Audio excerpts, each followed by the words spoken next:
మహాశ్రమ నుంచి వచ్చిన వారు, గొర్రెపిల్ల రక్తంలో తమ వస్త్రములను వదులుకొని తెలుగు చేసుకున్నటువంటి వారు. ప్రభువా తండ్రి, మీ యొక్క రక్తంలో మా వస్త్రములను తెలుగు చేసుకుని మీ రక్షణకై స్తోత్రములని చెప్పే భాగ్యము మీరు మాకు ఇచ్చినందుకై మీ నామకు స్తోత్రములు. సింహాసనం ఎదుటను గొర్రెపిల్ల ఎదుటను సాగిలపడి స్తుతులు చెల్లించు భాగ్యము మాకు ఇచ్చినందుకై స్తోత్రములు. ఈ విధముగా సంఘముగా చేరి మిమ్మల్ని స్తుతించి ఆరాధించి మహిమపరచుటకు మీరు ఇచ్చినటువంటి ఈ గొప్ప తరుణం బట్టి మీ నామకు స్తోత్రములు చెల్లిస్తూ మేము ఏమీ చెల్లించలేని వారమై మా స్తుతి, మా ఆరాధన, మా జీవపరులు, మా ప్రభువును, మా రక్షకుడైనటువంటి యేసుక్రీస్తు వారి ప్రస్తునామనే సమర్పిస్తున్నాము తండ్రి. ఆమేన్. దేవుని నామ స్తోత్రం. ఆరాధించినటువంటి వారు చేతులెత్తండి.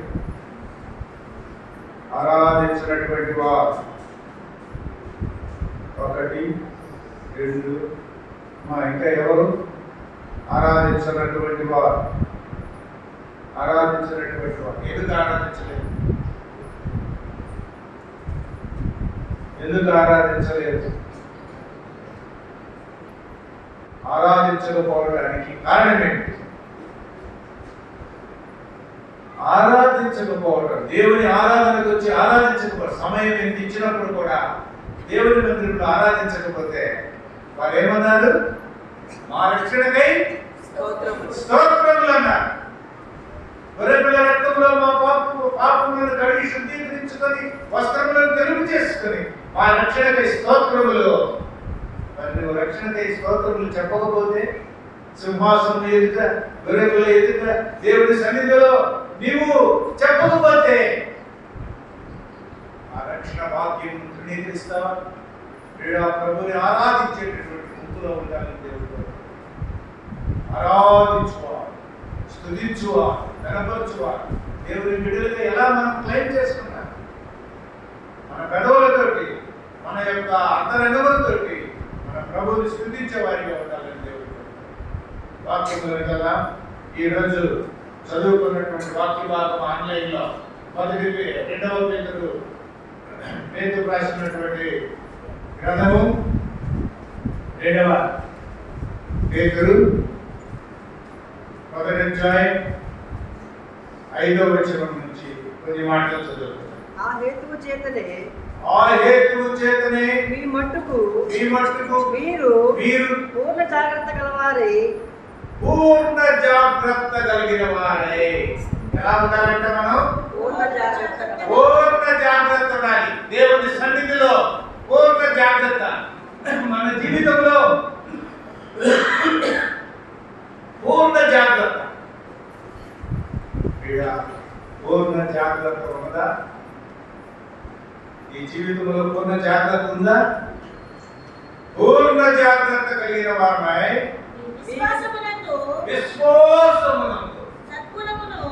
విశ్వాసమునందు సద్గుణమును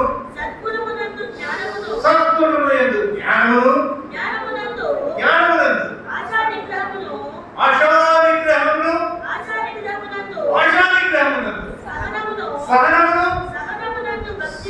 సహనమునందు భక్తిని సహోదర ప్రేమను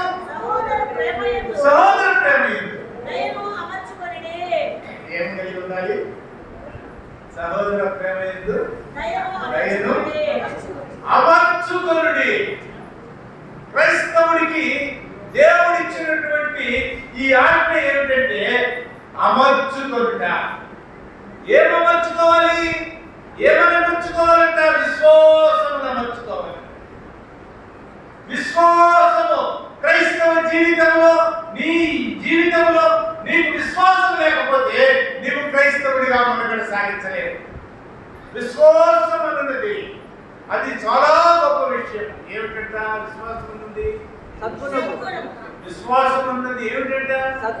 విశ్వాసం ఉన్నది నిరీక్షింపబడుతున్నటువంటి వాటి యొక్క నిజస్వరూపం అంట. నిజస్వరూపం మనకు తెలీదు. మనం విశ్వాసం వచ్చిన ప్రభువుని, యేసు ప్రభువుని మనం విన్నాం, సొంత రక్షకుడిగా అంగీకరించాం, హృదయంలో చేర్చుకున్నాం, ప్రభుని కనపరుస్తూ ఉన్నాం. ఇదేమిటి? విశ్వాసం. విశ్వాసం ద్వారా దేవుని దగ్గరికి రాగలుగుతాం. విశ్వాసం ద్వారా నీతిమంతులుగా తీర్చబడతాం. ఒక విశ్వాసం ద్వారా స్వస్థపరచబడతాం. లూకా సువార్త 8వ అధ్యాయం, లూకా సువార్త 8వ అధ్యాయం 48వ వచనం చదవండి. అందుకైన కుమారి నీ విశ్వాసము నిన్ను స్వస్థపరచెను. సమాధానము కలగదానివై పొమ్మని ఆమెతో చెప్పెను. విశ్వాసము స్వస్థపరుస్తుంది. ఆమె ఎంతో మంది వైద్యుల దగ్గరికి వెళ్ళింది. 43వ వచనం నుంచి చదువుకుంటే మనకు అన్ని విషయాలు తెలియబడతాయి. ఆమె ఆ యొక్క రక్తస్రావం నుంచి ఆమె బాధపడుతూ ఎన్నో 12 ఏళ్ల నుంచి ఆమె బాధపడుతూ ఎవరి వల్ల స్వస్థత పొందలేక ప్రభు దగ్గరికి వచ్చి విశ్వాసంతో ఆయన యొక్క వస్త్రం చెంది ఇది విశ్వాసం. కాబట్టి ప్రభు అన్నాడు, నీ విశ్వాసం నిన్ను స్వస్థపరచదు, సమాధానం. కాబట్టి మనం ఏమేమి పరచుకోవాలి? నీవు స్వస్థపరచబడాలి అంటే విశ్వాసాన్ని అలవర్చుకోవాలి. నీవు స్వస్థపరచబడాలంటే విశ్వాసం అలవర్చుకోవాలి నీ జీవితంలో. ఈ విశ్వాసం లేకుండా దేవునికి ఇష్టడైన అసాధ్యము. కాబట్టి ఈ విశ్వాసం ద్వారా ఏం కలిగి ఉండాలంట? సద్గుణము కలిగి ఉండాలి. సద్గుణము అంటే మంచి గుణం. సద్గుణం అంటే మంచి గుణం. ఏంటి మంచి గుణం? ఎలీషా ప్రవక్త ఆ డాబా వస్తూ పోతూ ఉంటే ఆమె షూనేమి రాజు తన భర్తతో పెడుతుంది, అయ్యా ఇదిగో ఈయన వస్తూ పోతున్నటువంటి వాడు దేవజనుడని నేను ఎదుగుతాను, ఆయన భక్తి కలిగినటువంటి వాడు, కాబట్టి ఆయనకి ఏం చేద్దాం? గోడ మీద ఒక గది కట్టేస్తా. ఆయన వస్తున్నప్పుడు పోతున్నప్పుడు ఆ గదిలో ఉంటాడయ్యా. చూసారా? అక్కడ ఏం ఉంచుదాం? దీపస్తంభం ఉంచుదామయ్యా. చూసారా? దీపస్తంభము దేనికి గుర్తు? ప్రభువులకు గుర్తు. దీపస్తంభము వెలుగులకు గుర్తు. దీపస్తంభము దేవునికి గుర్తు. ఆయన వచ్చినప్పుడల్లా అక్కడ ఉంటాడయ్యా. 2వ రాజుల గ్రంథం 4వ అధ్యాయం 8వ వచనం నుంచి కొన్ని మాటలు చదువు. ఒక దినమందు ఎలీషా షూనేము పట్టణముకు పోగా అచ్చట గనురాలైన ఒక స్త్రీ, గనురాలు ఆమెకు ఏమి కొదవలేదు. ఆమె చిన్న విషయం కాదు, ఆమె గనురాలుగా ఉంది. చూసారా? ఆమె గనురాలు, అందులో షూనేమి గారు తన జున్ను మంచింది. స్త్రీ భోజనములకు రమ్మని అతని బలవంతము చేసిన కనుక అతడు ఆ మార్గమున వచ్చినప్పుడల్లా ఆమె ఇంట భోజనము చేయొచ్చు వచ్చెను. చూసారా? ఒక సద్గుణమైనటువంటి స్త్రీ గుణమైనటువంటి లక్షణం ఏమిటంటే దేవుని సేవకులను ఆహ్వానించడం, దేవుని సేవకులకు భోజనం సిద్ధపరచడం, దేవుని సేవకులని గ్రహించటము, దేవుని సేవకుని యందు భక్తి కలిగినటువంటి సుగుణము కలిగినటువంటి స్త్రీగా ఉంటుంది. కాగా ఆమె తన పెనిమిటిని చూచి మన యొద్దకు వచ్చుచు పోవచ్చు భక్తిగల దైవజనుడు.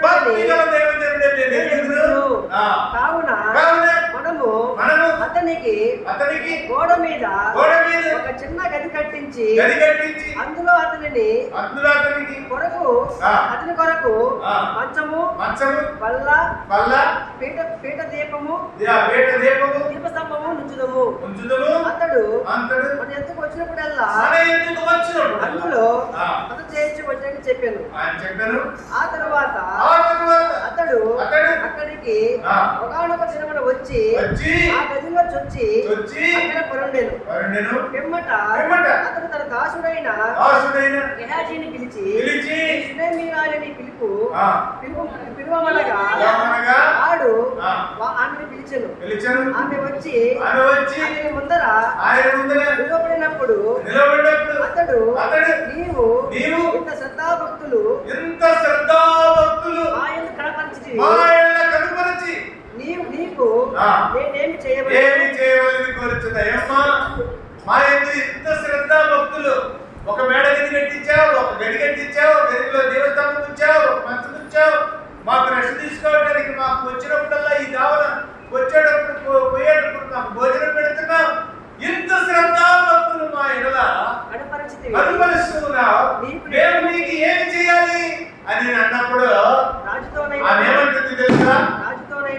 రాజుతోనైనా సైన్యాధిపతితోనైనను నిన్ను గురించి నేను మాట్లాడవలనని. ఏమమ్మా, రాజుతో గాని సైన్యాధిపతితో గాని మాట్లాడి నీకేమైనా సహాయం చేయాలా అన్నప్పుడు ఆమె ఏమంటుంది చూడండి. కోరుచున్నావా అని అడుగుమని గెహాజీకి ఆజ్ఞయ్యగా వాడు ఆ ప్రకారం ఆమెతో అనేను. అందుకామె నేను నా స్వజనులలో కాపురమున్నాను, నేను నివసిస్తున్నాను, నాకేమి కొదువు లేదు. చూసారా?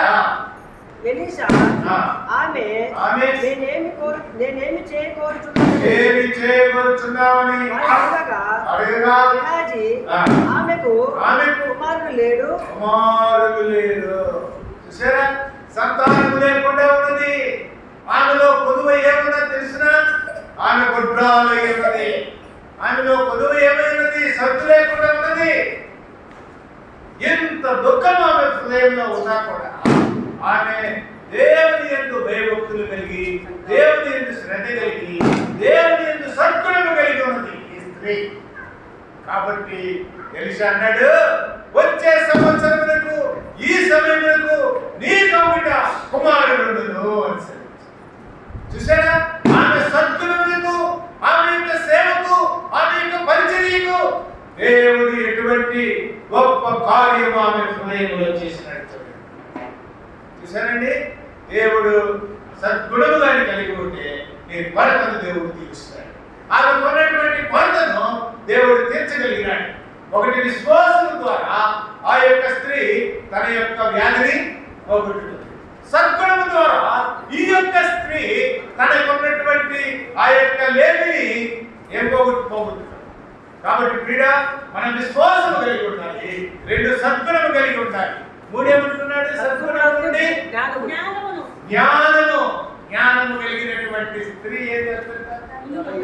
ఇల్లు కట్టుకుంటారు. మూడు రాళ్ళు ఏం చేస్తారంట? తన చేతులతో తానే కూడా పెరుగుకుంటున్నాడు. చూసారా? మరి మనం జ్ఞానం కలిగిన స్త్రీగా ఉన్నామా? నీ కుటుంబాన్ని కట్టుకునేవాడిగా ఉన్నావా? కట్టుకునేదానిగా ఉన్నావా?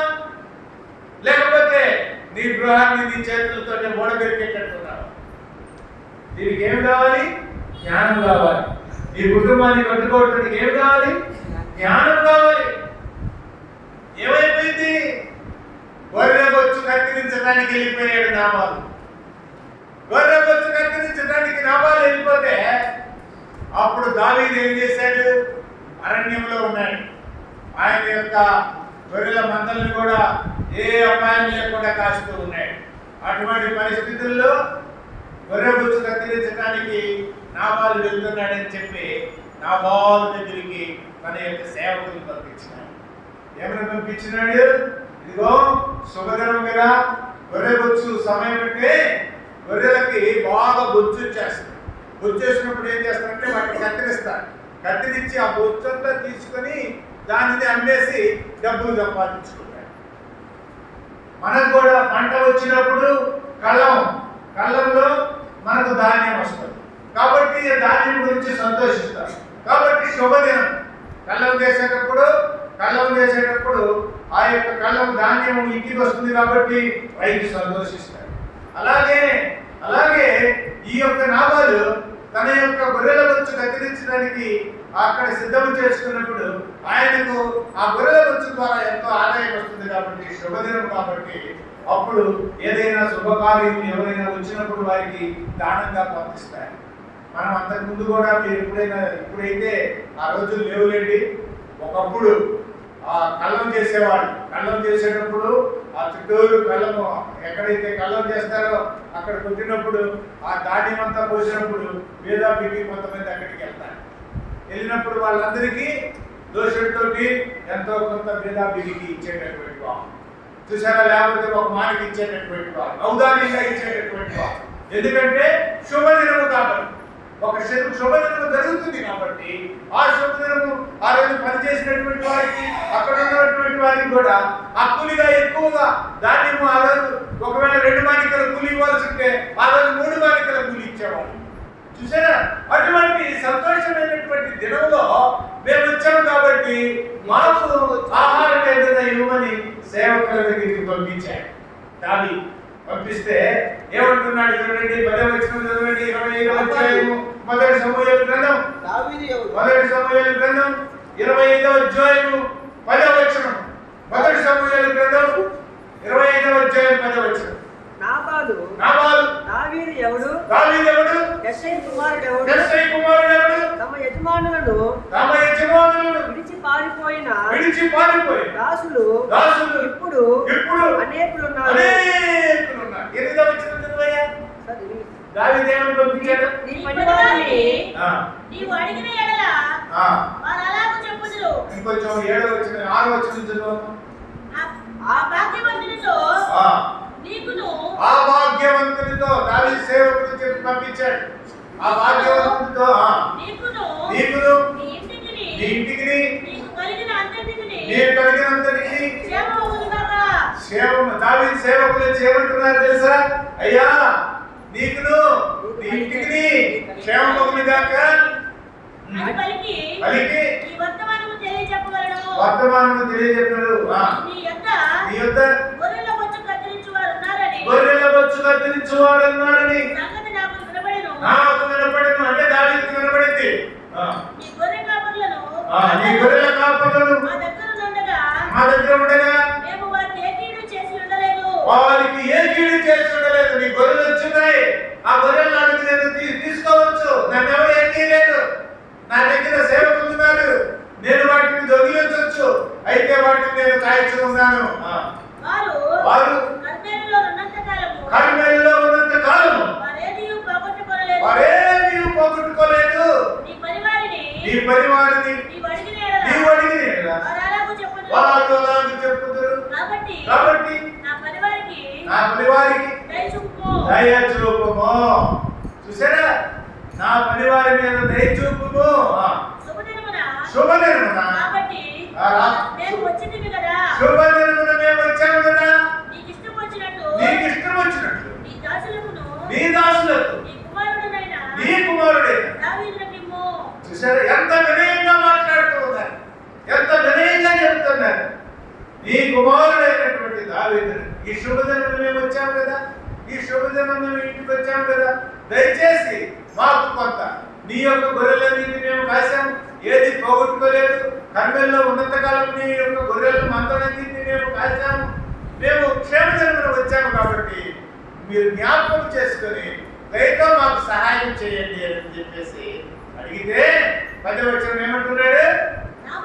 నాబాలు దావీదు యెష్షయి కుమారుడు తమ యజమానులను విడిచి పారిపోయిన దాసులు ఇప్పుడు అనేకులున్నారు. నేను సంపాదించుకొనిన అన్నపానములను గొర్రెల బొచ్చు కత్తిరించు వారి కొరకు నా గొర్రెల బొచ్చు కత్తిరించు వారి కొరకు నేను వధించిన పశుమాంసమును తీసి నేను బొత్తుగా ఎరగని వారికి ఇస్తున్నా. ఏమన్నాడు చూడండి, దావీదు ఎవరన్నాడు తెలియదా? దావీదు ఎవరైంది? స్త్రీలు గాన ప్రతిగానములు చేశారు. ఏమని ప్రతిగానములు చేశారు? చూసారా, గొలియాతును చంపినప్పుడు స్త్రీలు గాన ప్రతిగానములు చేశారు.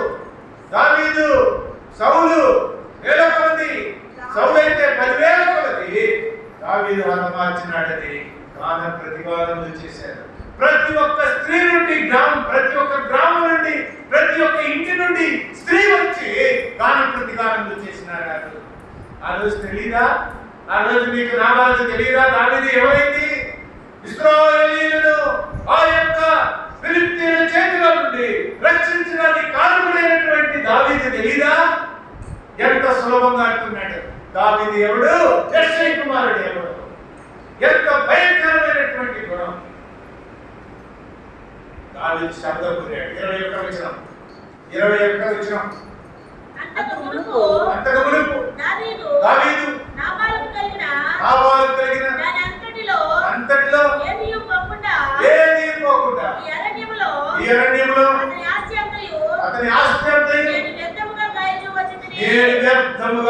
విచారించు వచ్చి తిని ఉపకారమునకు నాకు అపకారము చేసి ఉన్నాడే అనుకొని అతనికి ఉన్నవారిలో ఒక మగపిల్లవారినైనను తెల్లవారినప్పటికీ నేను ఉండనీయను లేదా దేవుడు మరి గొప్ప అపాయము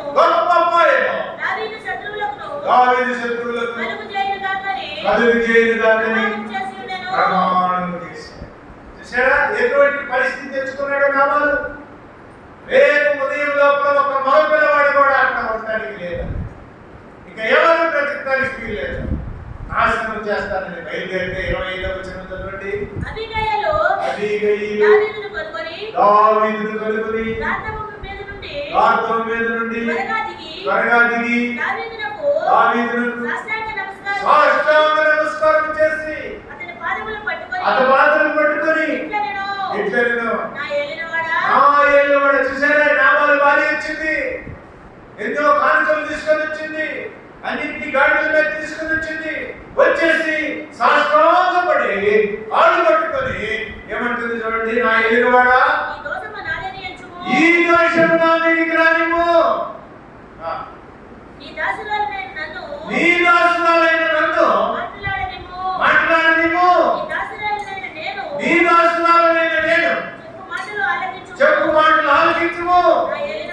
నా ఏలినవాడా దుష్టుడైన నాబాలు నీవు లక్ష్య పెట్టొద్దు, అతని పేరు గుణములకు సూచిస్తున్నది, అతని పేరు నాబాలు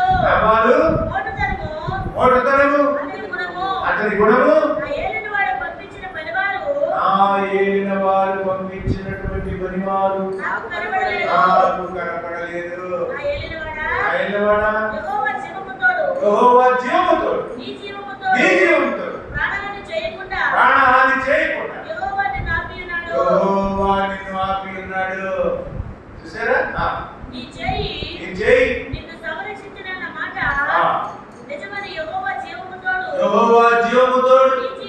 నీ జీవముతోడు అని ప్రమాణము చేయుచున్నాను. నీ శత్రువులు నా ఏలినవాడవైన కీడు చేయను ఉద్దేశించు వారును నాబాలు వలె ఉందురు కాక.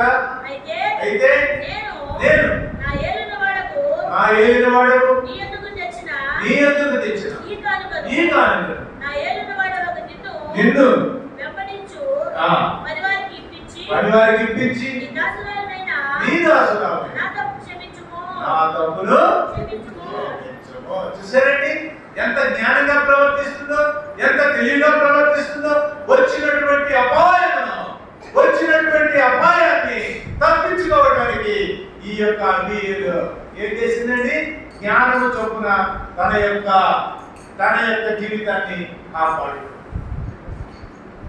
చూసారా అపాయం నుంచి తప్పించుకోవడానికి, అపాయం నుంచి బయటపడటానికి తెలివిగా జ్ఞానం కలిగి ప్రవర్తించడం ద్వారా తన యొక్క జీవితంలో ఈ గొప్ప కార్యం కలిగి ఉంటారు.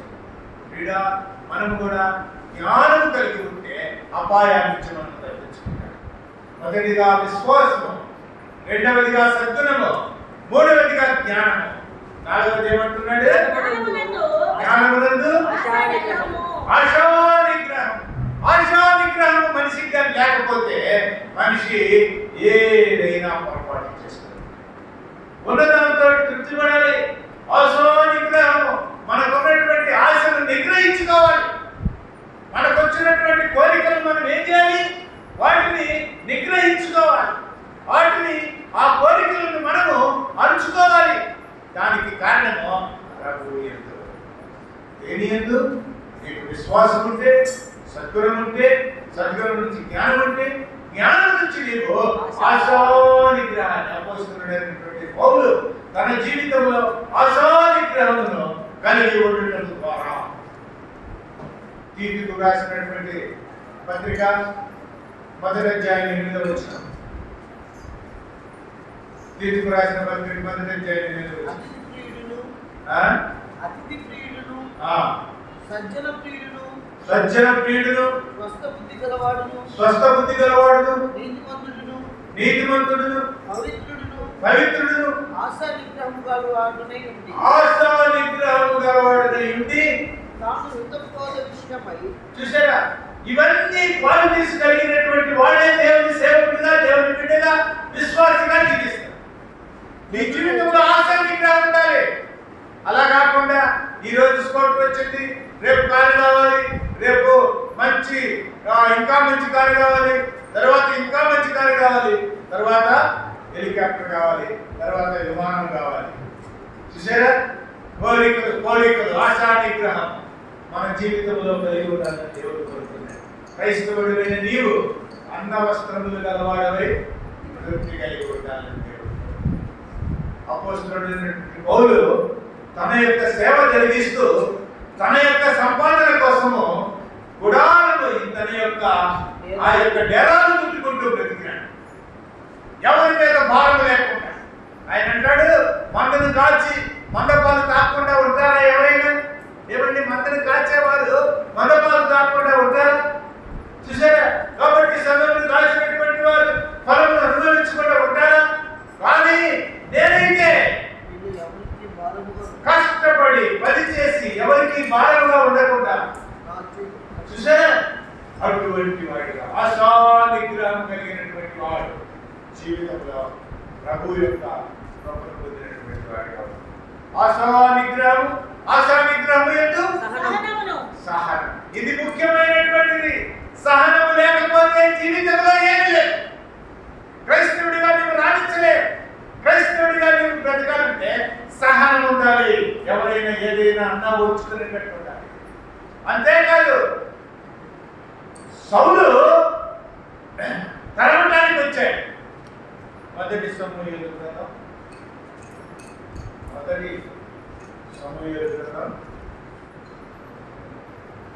26వ అధ్యాయం.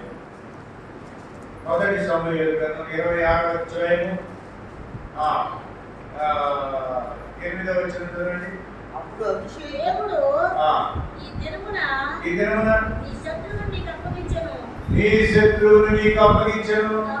కాబట్టి నీ చిత్తమైతే ఆ ఈటెతో ఒక్క పోటు పొడిచి నేను అతనిని భూమికి నాటెదను. ఎవరంటున్నాడు? చేయట్టున్నాడు. ఎవరితో అంటున్నాడు? దావీదుతో అంటున్నాడు. ఎవరు దొరికాడంట? సౌలు దొరికాడంట. సౌలు ఎందుకు వచ్చాడంట? జీవరణ్యానికి వచ్చాడంట. ఎందుకు వచ్చాడు? సైన్యం తీసుకుని దావీదును చంపడానికి వచ్చాడు. దావీదును చంపడానికి వస్తే ఈ యొక్క సౌలు వెళ్తూ ఉన్నప్పుడు అక్కడ అతను ఏం చేశాడు? సైన్యం వాళ్ళంతా పడుకొని నిద్రపోతున్నారు. నిద్రపోతూ ఉంటే ఆ యొక్క దావీదు అభిషేకం చూసి, ఎందుకని ఆ ఈటుది కదా, ఈ ఈటుతో పొడిచేస్తాను, ఒక్క దెబ్బతో సౌలు తిరిగిపోతాడు, ఇక పంచాయతీ అంతా అయిపోతుంది, కాబట్టి ఇంకెందుకు రాజ్యం మీద అవుతుంది అని అంటే దావీదు ఏమంటున్నాడు చూడండి. దావీదు నీవు అతన్ని చంపకూడదు. సౌలు శత్రువు తరుముకుంటూ వచ్చాడు సౌలు చంపాలని జీపు అరణ్యంలో. మొదటి వచనం నుంచి మీరు కానీ చదువుకుంటే మీకు అర్థమవుతుంది. చూసారా, అయితే దావీదు అంటున్నాడు, దావీదు సౌలు దొరికినా కూడా ఏమంటున్నాడు చూడండి, చంపకూడదు. యెహోవా చేత అభిషేకం నొందిన వారిని చంపి నిర్దోషి ఏమిట ఎవరికి సాధ్యం? యెహోవా జీవముతోడు. యెహోవాయే అతని మొత్తును అతడు అపాయం వలన చచ్చును లేదా నశించును. యెహోవా చేత అభిషేకం నొందిన వారిని నేను చంపను. అలాగున నేను చేయకుండా యెహోవా నన్ను ఆపునుగాక. అయితే అతని తలగడ దగ్గరనున్న ఈటెను నీళ్ళబుడ్డిని తీసుకొని నిద్రపోతా ఉంటే ఈటెను నీటి బుడ్డిని తీసుకొని వెళ్ళిపోయాడు. అభిషేకం చెప్పి సౌలు తలగడ దగ్గరనున్న ఈటెను నీళ్ళబుడ్డిని తీసుకొని వారిద్దరూ వెళ్ళిపోయారు. వాళ్ళిద్దరు వెళ్ళిపోయారు. యెహోవా చేత యెహోవా చేత వారికందరికీ వారికందరికీ గాఢ నిద్ర కలుగుగా వారిలో ఎప్పుడును నిద్ర మేలుకొనలేదు. చూసారా, సౌలు వచ్చాడు, పడుకొని నిద్రపోతూ ఉన్నాడు. దావీదు తరమడానికి వచ్చి, దావీదైతే అక్కడ ఉన్నటువంటి ఈటెను నేలబుద్ధిని తీసుకొని వెళ్ళిపోయాడు. చంపాలనుకుంటే సౌలు చంపొచ్చు. వీరందరికీ ఎవరు నిద్ర కలిగేశారంట? దేవుడే నిద్ర కలిగేశారంట. ఎవడును వచ్చిన వారిని చూడలేదు, వచ్చిన వారిని చూడలేదు, జరిగిన దాన్ని గుర్తుపట్టిన వాడు అప్పుడును గుర్తుపెట్టిన వాడు ఒక్కడు లేడు. తరువాత దావీదు అవతలకు పోయి దూరముగా ఉన్న కొండ మీద నిలిచి ఉభయుల మధ్యను ఆ, చాలా ఎడముండగా ఎడముండగా జల్లును నేరు కుమారుడైనటువంటి అబ్నేరును విన్నట్లు ఆ, అబ్నేరు నీవు మాట్లాడవా అని కేకవేయగా అబ్నేరు కేకలు వేసి చూసారా, దూరంగా వెళ్ళేసి ఆ నుంచి కేక వేస్తున్నాడు. అబ్నేరు సైన్యాధిపతి. నీకు యొక్క సమయం లేదు కాబట్టి నేను చెప్తున్నాను. అక్కడే అబ్నేరు, నువ్వు రాజును కాయవలసిన వాడివి, నువ్వు ఇలా ఉన్నావేంటి? నీ రాజును నీవు జాగ్రత్తగా ఎందుకు చూసుకోలేకపోయావు? శత్రువుడు అక్కడికి వచ్చి, ఇదిగో నీళ్ళగుడ్డి ఈటే ఎక్కడుంది చూసుకో, నా చేతికి దొరికినా కూడా ఈ రోజు సౌలు మీద చంపలేదు అంటే, సౌలు అంటాడు, దావీదా నాయనా, ఇది నీ స్వరమే అన్నాడు. ఎవరు ఇచ్చారు ఈ సహనము? దేవుడి దగ్గర నుంచి పొందే. కాబట్టి క్రీడ ఆశాని గ్రహం నుంచి ఏమి సంపాదించాలి? సహనం సంపాదించాలి. శత్రువు దొరికినా కూడా అతన్ని వదిలిపెట్టేటటువంటి ఔదార్యమైనటువంటి సహనము నీకు కలిగి ఉండాలి. కాబట్టి సహనము కలిగినటువంటి క్రైస్తవులు మనకేముంది? ఏ సహనం ఉండదు. టక్కన మాట్లాడేస్తాం, ఏమంటే మాట్లాడేస్తాం, ఎట్టంటే మాట్లాడేస్తాం, నోరు మీద మన ఇష్టం వచ్చినట్టు మాట్లాడాలి. క్రైస్తవునికి ఏముండాలి? సహనం ఉండాలి. నీ భర్త ఏళ్ళ సహనం ఉండాలి, నీ భార్య ఏళ్ళ సహనం ఉండాలి, నీ బిడ్డల ఏళ్ళ సహనం ఉండాలి, నీ ఉద్యోగంలో సహనం ఉండాలి, నీ యొక్క నడవడిలో సహనం ఉండాలి, నీ ఇంట్లో సహనం ఉండాలి, నీ బయట సహనం ఉండాలి. సహనం లేకుండా జీవిస్తే క్రైస్తవము వాడది. దేవుడు సెలవిస్తూ ఉన్నాడు, నీవు ఏది నేర్చుకోవాలో అటువంటివి దేవుడి పాఠములను దేవుడు సెలవిస్తూ ఉన్నాడు. నీవు విశ్వాసం నేర్చుకోవాలి, సద్గుణం నేర్చుకోవాలి, జ్ఞానం నేర్చుకోవాలి, ఆశానిగ్రహం నేర్చుకోవాలి, ఆశానిగ్రహం నుంచి సహనం నేర్చుకోవాలి, సహనం నుంచి భక్తి నేర్చుకోవాలి. భక్తి లేకపోతే అంతా వేస్ట్ అయిపోతుంది. ప్రభు యందు భక్తి శ్రద్ధలు కలిగి ఉండాలి. ఆ యొక్క ఇటలీలో ఉన్నటువంటి శతాధిపతి ఆయన ఎవరంట? అపొస్తలుల కార్యములు 10వ అధ్యాయము 1వ వచనం చదవండి. అపొస్తలుల కార్యములు 10వ అధ్యాయము 1వ వచనము. ఇటలీ పట్టణాన శతాధిపతి అయిన కొర్నేలియను భక్తిపరుడు ఒకడుండెను. అతడు తన ఇంటి వారందరితో కూడా దేవుని యందు భయభక్తులు గలవాడై. చూసారా ఎలా ఉన్నాడంట? దేవుని యందు భయము భక్తి కలిగిన వాడు. ఎవరికంటే ఇంటి వారందరితో కూడా భయభక్తి కలిగి దేవుని కోసం కనిపెట్టుకునేవాడు, ప్రార్థన చేయవాడు. ఇంచుమించు 3 గంటలప్పుడు దేవుని దూత వచ్చి అతనికి దర్శనంగా మాట్లాడి, నీ భక్తి కలిగిన వాడైతే దేవుడు నీతో మాట్లాడతాడు. నువ్వు భక్తి కలిగిన వాడైతే ప్రభు నీకు దర్శనమిస్తాడు. నువ్వు భక్తి కలిగిన వాడైతే దేవుడు నీతో మాట్లాడతాడు. అటువంటి భక్తిలోనికి నీవు రావాలని కోరుతున్నాను. సహనము ఉంటేనే భక్తి వస్తుంది. సహనం లేకుండా భక్తి రాదు. సద్గుణం లేకుండా చూసారా జ్ఞానం రాదు. చూసారా ఆశానిగ్రహం నుంచి ఈ సహనం నుంచి భక్తి, భక్తి నుంచి సహోదర ప్రేమ. ఇది చాలా ముఖ్యమైనది. సహోదర ప్రేమ. సహోదర ప్రేమ లేకపోతే ఒకరితో నొకరు మీరు ప్రియము లొప్పియుండుడి. ఏమిటంట? ఒకరితో ఒకరు ప్రియము లొప్పియుండుడి. నాదు సకలాజ్ఞలందు ఇది సారా మనుకొనుడి. ఈ ఇదిగో నా శిష్యులారా ఎదుగాలుంచుడి, ఒకరితోనొకరు ప్రియములొప్పి ఉండుడి. చూసారా, దేవుని యొక్క వాక్యం ఇది. మనము ప్రియములొప్పి ఉండాలి. సకలాత్మల యందు సారం ఇదే. ప్రభు ఏమన్నాడు? నాకు సకలాత్మల యందు సారం ఏంటంట? ఒకరినొకరు ప్రేమించవలెనది. సహోదర ప్రేమ నిలకడగా ఉండాలి. ఆ సహోదర ప్రేమ కానీ చూపించకపోతే నీవు క్రైస్తవుడిగా. దేవుడు ప్రేమ లేని వాడిని దేవుడు ఎరగడు.